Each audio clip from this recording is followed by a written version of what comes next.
আসসালামু আলাইকুম। প্রধান উপদেষ্টাকে অনুরোধ করছি ইশরাক হোসেনকে শপথ পড়ান, নয়তোবা এই আন্দোলনকে কেন্দ্র করে আরো বৃহত্তম আন্দোলন গড়ে উঠতে পারে। বিএনপির যুগ্ম মহাসচিব সালাউদ্দিন আহমেদ। তার আগে আমার চ্যানেলটি যারা সাবস্ক্রাইব করেননি দয়া করে সাবস্ক্রাইব করে নেবেন।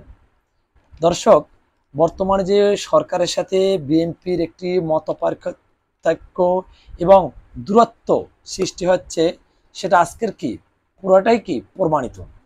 দেখেন, কিছু তিনি আরো বলছেন যে আপনি আমাদেরকে ওয়াদা করেছিলেন আগামী ডিসেম্বরের ভিতরে জাতীয় নির্বাচন অনুষ্ঠিত হবে এবং তার রোডম্যাপ ঘোষণা করুন।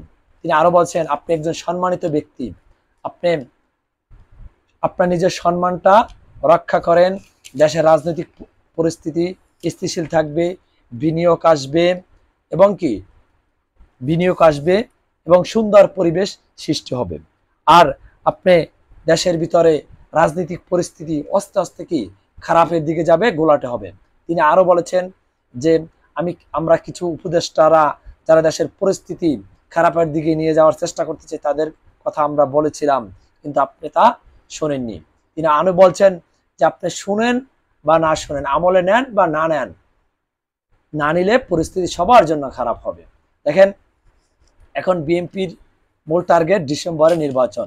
তারা বৃহত্তম রাজনৈতিক দল এবং অন্যান্য এনসিপি বলেন, জামাত বলেন, তারা জামাত বিএনপি আওয়ামী লীগের পর তৃতীয় স্থানে আছে।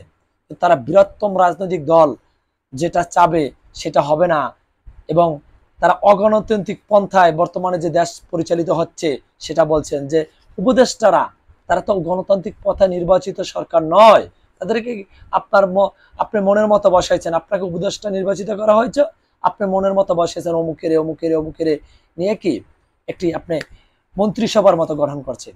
তার মানে এটা নয় আপনার উপদেষ্টারা যেরকম বলবে সেরকম দেশ চলবে আর এটাই বিএনপি মেনে নিবে।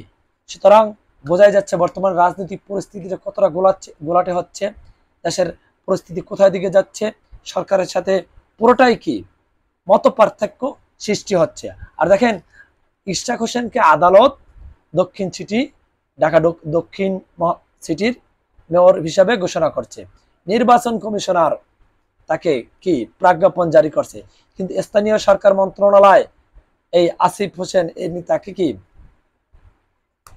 তাকে শপথ পড়াচ্ছেন না বিভিন্ন আইনের অজুহাত দেখিয়ে।